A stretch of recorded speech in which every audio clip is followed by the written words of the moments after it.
من الشیطان الرجیم بسم اللہ الرحمن الرحیم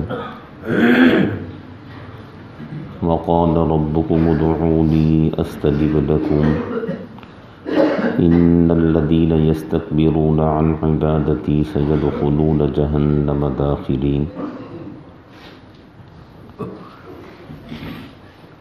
رب کریم کا حکم یہ ہے مجھ سے دعائیں مانگو، میں تمہاری دعاؤں کو قبول کروں گا، اور وہ لوگ جو میری عبادت سے منہ پھیر لیتے ہیں، تکبر کا مظاہرہ کرتے ہیں، ان قریب میں انہیں دوزخ میں داخل کروں گا۔ سورۃ المؤمن کی آیت نمبر 60 ہے، اور اس آیت کریمہ میں اللہ تبارک و تعالی نے اپنے بندوں کو دعائیں مانگنے کا حکم دیا ہے، اور دعائیں نہ مانگنے پر سخت وعید ارشاد فرمائی ہے۔ ایک صحابی رضی اللہ عنہ فرماتے ہیں کہ یہ آیت کریمہ امت محمدیہ صلی اللہ علیہ وسلم کے لیے بہت بڑا اعزاز ہے۔ سابقہ جتنی بھی امتیں گزری ہیں ان کے نبیوں کو یہ حکم تھا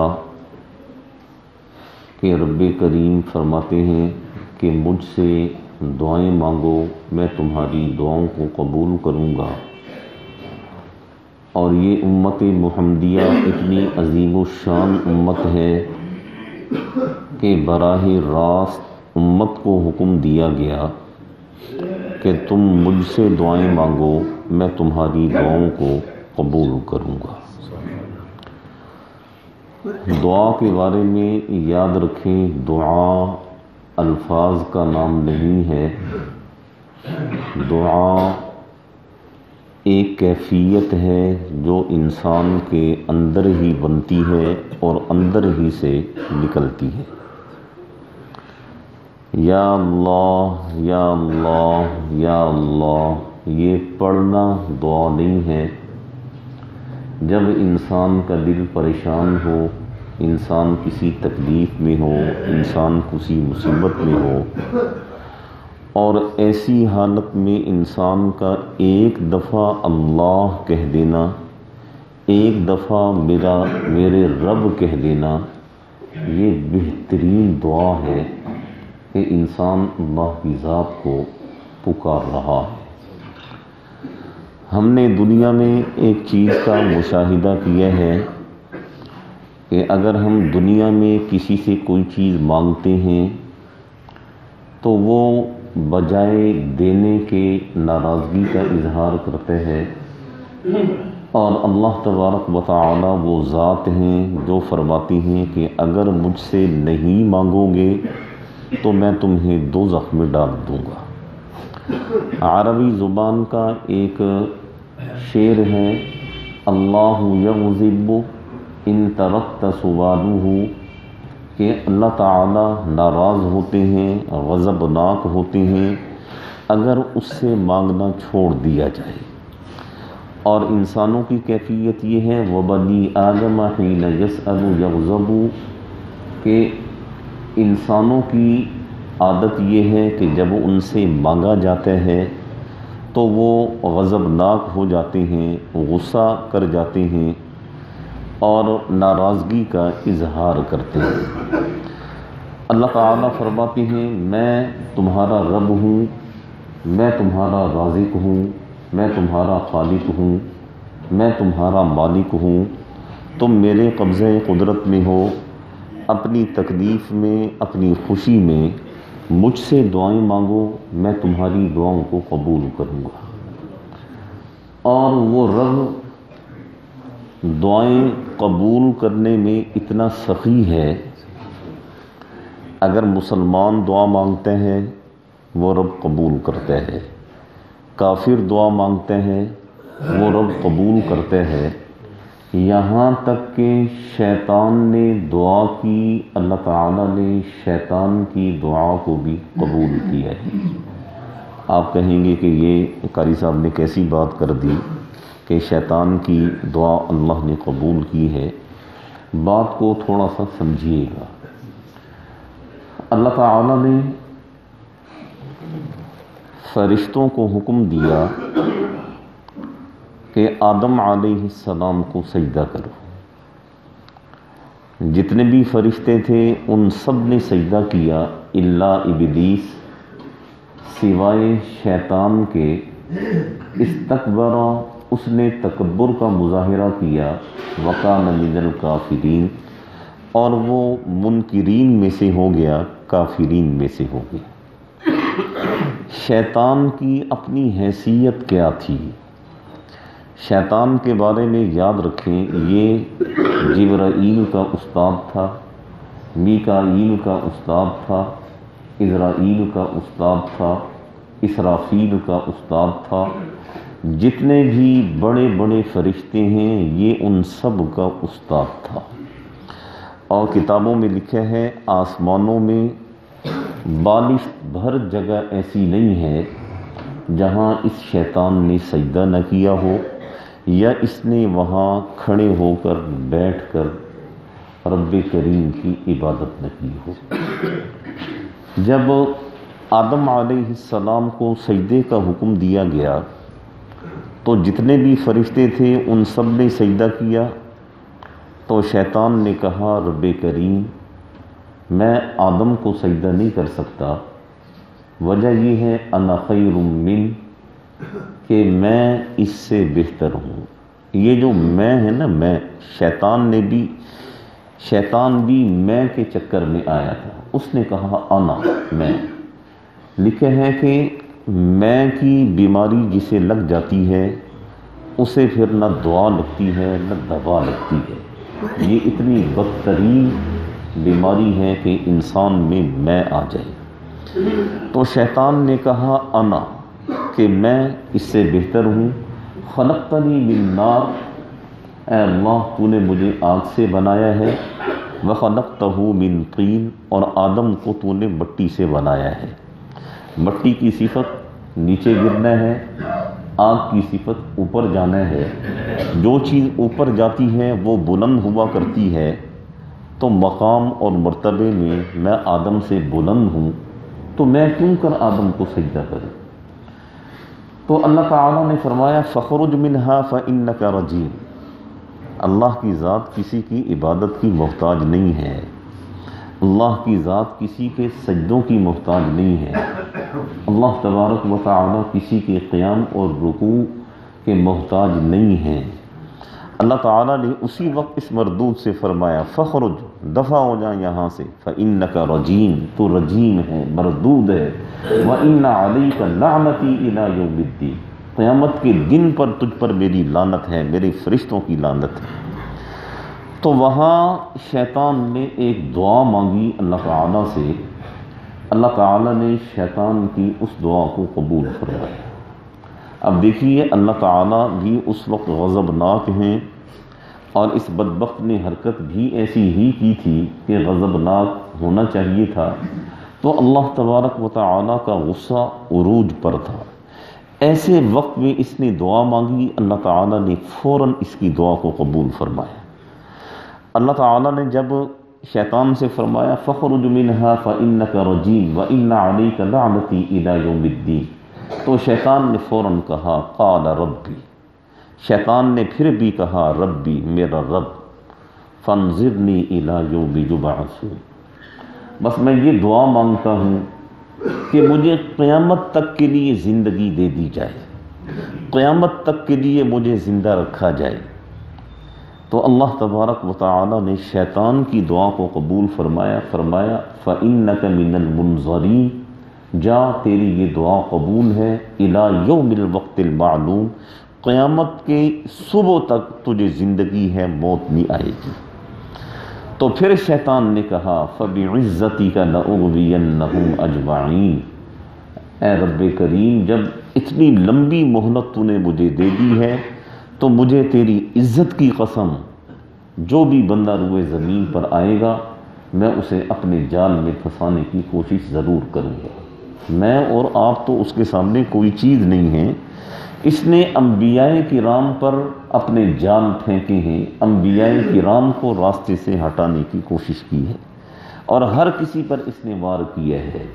ابراہیم علیہ السلام جب حضرت اسماعیل علیہ السلام کو ذبح کرنے کے لیے لے جا رہے تھے تو راستے میں 3 جگہ پر اس بدبخت نے بہکانے کی کوشش کی اور روکنے کی کوشش کی۔ اسلامی تاریخ کا مطالعہ کیا کریں، سیرت کا مطالعہ کیا کریں، اسلامی کتابوں کو پڑھا کریں۔ یہ جو حج کے لیے جب حاجی مینا میں جاتے ہیں تو 3 جگہ پر یہ کنکریاں مارتے ہیں، تو پوچھا جائے کہ یہ کیوں ماری جاتی ہیں اور یہ 3 ہی جگہ پر کیوں ماری جاتی ہیں؟ ایک ہی جگہ پر اللہ تعالیٰ حکم دے دیتے، شیطان ہے اس کو کنکریاں مار دی جاتی، فارغ ہو جاتا ہے انسان۔ 3 جگہ پر کنکریاں ماری جاتی ہیں۔ یہ 3 جگہیں وہی ہیں جہاں شیطان نے ابراہیم علیہ السلام کو بہکانا چاہا کہ یہ اپنے بیٹے کو اللہ کے راستے میں ذبح کرنے سے باز آ جائیں، اور 3 جگہ پر ابراہیم علیہ السلام نے کنکریاں اٹھا کر اسے ماری اور اسے وہاں سے بھگایا۔ اللہ تعالیٰ کو ابراہیم علیہ السلام کی کنکریاں مارنے کا انداز اتنا پسند آیا، رہتی دنیا تک کے لیے اللہ تعالیٰ نے اس کو رمی جمرات کو حج کا رکن بنا دیا، اور فرمایا کہ اس آدمی کا حج ہی نہیں ہوگا جو ابراہیم علیہ السلام کی نقل کرنے کی کوشش نہیں کرے گا، ابراہیم علیہ السلام کی سنت پر عمل نہیں کرے گا۔ حج ہے کیا؟ حج اماں ہاجرہ کی اداؤں کا نام ہے، ابراہیم علیہ السلام کی سنت کا نام حج ہے۔ تو اس بدبخت نے ہر کسی کو بہکانے کی کوشش کی۔ آپ صلی اللہ علیہ وسلم معراج پر تشریف لے گئے تو لکھا ہے کہ راستے میں ایک بوڑھے شخص نے اور ایک بوڑھی عورت نے آپ کو روکنے کی کوشش کی اور آپ کو آواز دے کر اپنی طرف متوجہ کرنے کی کوشش کی۔ تو حضرت جبرائیل علیہ السلام نے عرض کیا اللہ کے رسول آپ چلیں، آپ ان کی طرف توجہ نہ فرمائیں۔ بعد میں جب آپ صلی اللہ علیہ وسلم نے پوچھا جبرائیل وہ بوڑھی عورت کون تھی، بوڑھا مرد کون تھا جو مجھے اپنی طرف متوجہ کر رہے تھے؟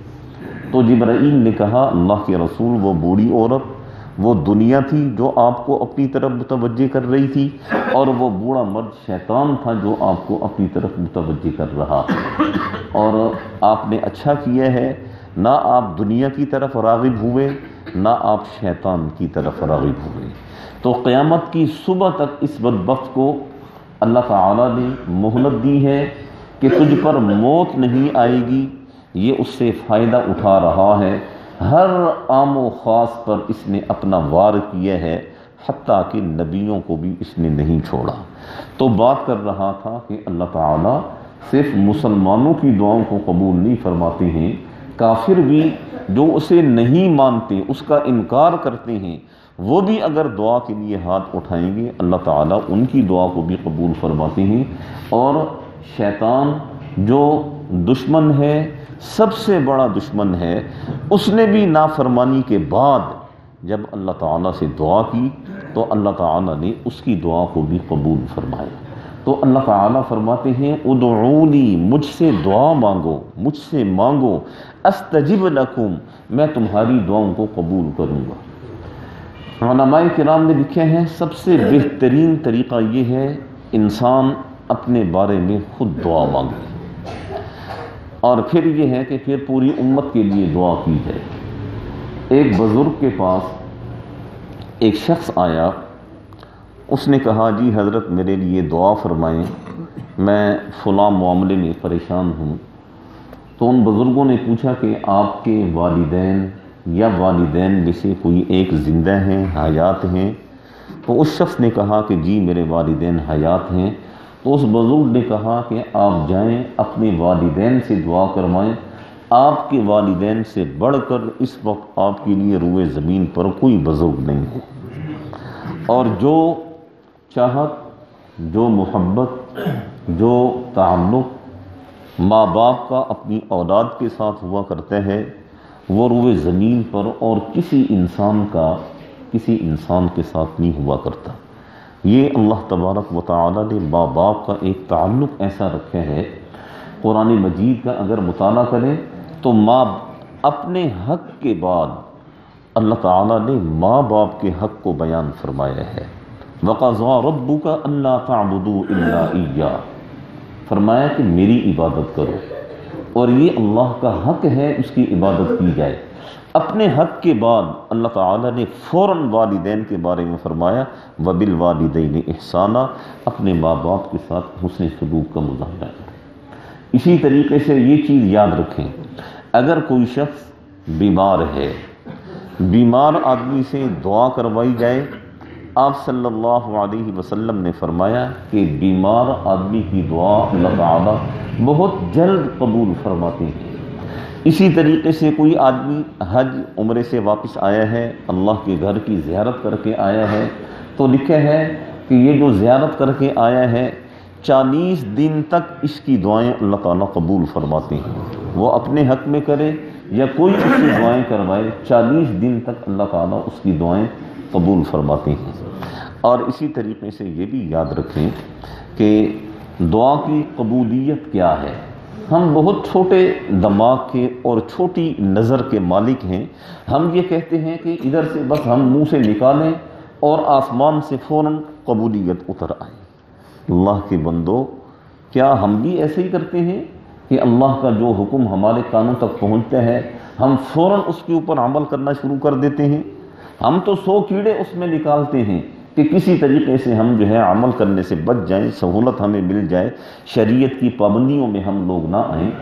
آپ صلی اللہ علیہ وسلم نے فرمایا کہ جب کوئی بھی بندہ دعا کرتا ہے اللہ تعالیٰ اس کی دعا کو ضرور قبول فرماتے ہیں، لیکن بندہ دعا کی قبولیت کو سمجھ نہیں پاتا ہے۔ دعا کی قبولیت ایک تو یہ ہے جو مانگے ہے اللہ تعالیٰ وہ عطا فرما دے، فوراً عطا فرما دے، یہ دعا قبول ہے۔ دعا کی قبولیت ایک یہ ہے جو مانگے ہے وہ فوری طور پر نہ ملے، کچھ دیر کے بعد، کچھ عرصے کے بعد اللہ تعالیٰ عطا فرمائیں، یہ دعا کی قبولیت ہے۔ دعا کی قبولیت یہ ہے جو مانگے ہے وہ نہیں ملے گا، لیکن کوئی مصیبت آفت انسان پر آنے والی تھی، اللہ تعالیٰ نے اس مصیبت اور آفت کو اس دعا کی وجہ سے ختم فرما دیا ہے، اور جو آپ نے مانگے ہیں وہ عطا نہیں فرمائے۔ اور یہ بھی دعا کی قبولیت ہے کہ جو آپ نے مانگے ہے وہ بھی آپ کو نہیں ملا، اس کا نعم البدل بھی آپ کو نہیں ملا، کچھ بھی اللہ تعالیٰ نے آپ کو نہیں دیا، وہ دعا آپ کے لیے آخرت میں ذخیرہ کر دی گئی ہے۔ جب پل صراط پر انسان پھنس جائے گا اور لوگ کٹ کٹ کر دوزخ میں گر رہے ہوں گے تو یہ دعا انسان کی وہاں کام آئے گی، وہاں انسان کی نجات کا سبب بنے گا۔ ادعونی استجب لکم، مجھ سے مانگو میں تمہاری دعاؤں کو قبول کروں گا۔ اور اسی طریقے سے یہ چیز بھی یاد رکھیں کہ حاضرین کی دعا غائبین کے لیے، غائبین کی دعا حاضرین کے لیے اللہ تعالیٰ بہت جلد قبول فرماتے ہیں۔ حضرت عمر رضی اللہ عنہ ایک دفعہ آپ صلی اللہ علیہ وسلم کی خدمت میں عرض کیا، اللہ کے رسول میں عمرے کی نیت سے جانا چاہتا ہوں، تو آپ صلی اللہ علیہ وسلم نے فرمایا کہ ضرور جاؤ۔ پھر آپ نے فرمایا کہ اپنے بھائی کو بھی دعاؤں میں یاد رکھنا، اپنے بھائی یعنی مجھے بھی دعاؤں میں یاد رکھنا۔ وقال ربکم، تمہارے رب نے حکم دیا ہے، ادعونی، مجھ سے مانگو، استجب لکم، میں تمہاری دعاؤں کو قبول کروں گا۔ ان الذین یستکبرون، نہ مانگنے پر کتنی سخت وعید ہے، نہ مانگنے پر کتنی شدید ترین وعید اللہ نے ارشاد فرمائی ہے، وہ لوگ یستکبرون عن عبادتی، جو میری عبادت سے، دعا کے بارے میں یاد رکھیں آپ صلی اللہ علیہ وسلم نے فرمایا الدعاء هو العبادہ، دعا ایک عبادت ہے، الدعاء مخ العبادہ، دعا عبادت کا مغز ہے، الدعاء، دعا ہر چیز کا ستون ہے، تو آپ صلی اللہ علیہ وسلم نے دعا کی جتنی بھی فضیلتیں ارشاد فرمائی ہیں وہ اس آیت کی وجہ سے ارشاد فرمائی. اور پھر اللہ تعالیٰ فرماتے ہیں یستکبرون عن عبادتی، جو شخص مجھ سے دعا نہیں مانگتے ہیں، جو شخص میرے سامنے اپنی حاجت کو بیان نہیں کرتے ہیں، وہ در حقیقت تکبر کا مظاہرہ کرتے ہیں. اور جو شخص تکبر کا مظاہرہ کرے سیدخلون جہنم داخرین، پھر میں نے اس کا ٹھکانہ وہ دوزخ رکھا ہے. شیطان کو کس چیز نے برباد کیا؟ شیطان میں آ گیا تھا، تکبر میں آ گیا تھا. اللہ تعالیٰ نے فرمایا فَإِنَّكَ رَجِيمٌ، تو مردود ہے، ہمیشہ ہمیشہ کے لیے میری لعنت تجھ پر برس رہی ہے، اور تجھ پر اللہ تعالیٰ نے جہنم کو واجب کر دیا ہے. اور یہاں بھی یہی فرمایا کہ جو شخص مجھ سے نہیں مانگے گا، جو شخص میرے سامنے جھولی نہیں پھیلائے گا، جو شخص میرے سامنے اپنے ہاتھ نہیں اٹھائے گا سیدخلون جہنم داخرین. اور اب یہاں ایک چیز اور میں عرض کر دوں، جو لوگ اللہ تعالیٰ کی ذات کو چھوڑ کر غیر اللہ سے دعائیں مانگتے ہیں، غیر اللہ سے مراد آپ کوئی بھی لے لیں، کسی بھی چیز کو آپ لے سکتے ہیں، غیر اللہ سے دعائیں مانگتے ہیں، اس آیت کے حکم کے مطابق اللہ تعالیٰ فرما رہے ہیں سیدخلون جہنم داخرین، کہ پھر ان کا ٹھکانہ دوزخ ہے. ماں باپ جو انسان کے اس دنیا میں آنے کا سبب اور ذریعہ بنے ہیں، اگر انسان ان کو چھوڑ کر کسی اور کو ماں باپ کہے کہ فلاں میرا باپ ہے، فلاں میرا باپ ہے، فلاں میرا باپ ہے، ماں باپ کتنی ناپسندیدگی کا اظہار کرتے ہیں، اور ماں باپ کتنے غصے میں آ جاتے ہیں. وہ رب العالمین، وہ احکم الحاکمین، وہ سب سے بڑا مالک، وہ خالق، وہ رازق، جب اس کے در کو چھوڑ کر ہم کسی اور کے در پہ جاتے ہیں، جب اس کی ذات کو چھوڑ کر کسی اور کے سامنے ہم حاجتیں پیش کرتے ہیں، جھولیاں پھیلاتے ہیں، مانگتے ہیں، تو دیکھیں وہ رب کتنی ناراضگی کا اظہار کرتا ہوگا. اور اس رب کی جو ناراضگی ہے اس نے بتا دی سیدخلون جہنم داخرین، کہ پھر ایسے لوگوں کو میں دوزخ میں ڈال دیا کرتا ہوں. دعا فرمائیں اللہ تعالی ہم سب کو صحیح معنی میں سمجھنے کی، عمل کرنے کی. جی جی، وما دعاء الکافرین الا فی ضلال. بجائے محمدی کو یہ اعزاز حاصل ہے کہ ڈائریکٹ جو ہے ان کی دعا دوں، اس کا مطلب ایک محمدی امت کو زیادہ یہ اعزاز ہے اس امت کا، یہ اس امت کی خصوصیت ہے کہ اللہ تعالیٰ نے فرمایا کہ امت محمدیہ کا کوئی چور، کوئی زانی، کوئی شرابی، وہ بھی اگر میرے سامنے ہاتھ اٹھائے گا، جھولی پھیلائے گا، ندامت کا اظہار کرے گا، میں اس کے جرم کو معاف کر دوں گا اور اس کی دعا کو قبول کروں گا. جس رب نے شیطان کی دعا کو قبول کیا ہے وہ میری اور آپ کی دعا کو کیوں نہیں قبول کرے گا؟ دعا فرمائیں اللہ تعالی ہم سب کو سمجھنے کی، عمل کرنے کی توفیق.